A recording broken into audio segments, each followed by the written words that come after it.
যদি কোনো ব্যক্তিকে জাদু করে, বিশেষ করে এমন জাদু যাতে মানুষের পুরুষত্ব ধ্বংস করে দেওয়া হয় বা যৌন শক্তি হ্রাস হয়ে যায়, এইরকম যদি জাদু হয়, তাহলে এই ক্ষেত্রে উলামায়ে কেরামরা একটা তদবির বলেছেন, যেটা পরীক্ষিত এবং সেটা সালাফে সালেহিন থেকে প্রমাণিত।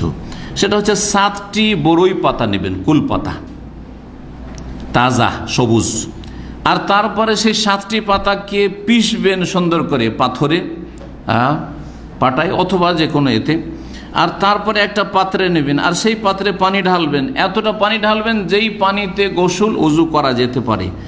আর তারপরে যখন সেই পানিতে মিক্স হয়ে গেল সেই কুলপাতা পিসা, তখন তাতে আয়াতুল কুরসি পাঠ করবেন, সূরা কাফিরুন পাঠ করবেন, সূরা ইখলাস এবং ফালাক নাস পাঠ করবেন।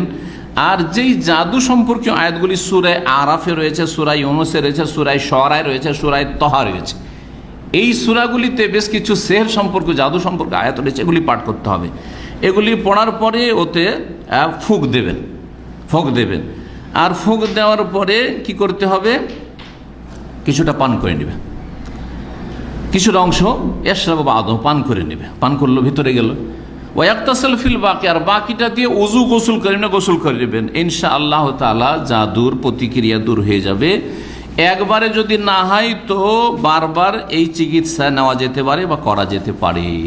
শরীয়তসম্মত জাদুর চিকিৎসার কথা বললাম, শারঈ জাদুর চিকিৎসা মানে কোরআন এবং সুন্নাহয় বৈধ জাদুর চিকিৎসা। যদি জাদু কাউকে লেগে যায় বা হয়ে করে দেওয়া হয়, তাহলে তার চিকিৎসার ব্যবস্থা।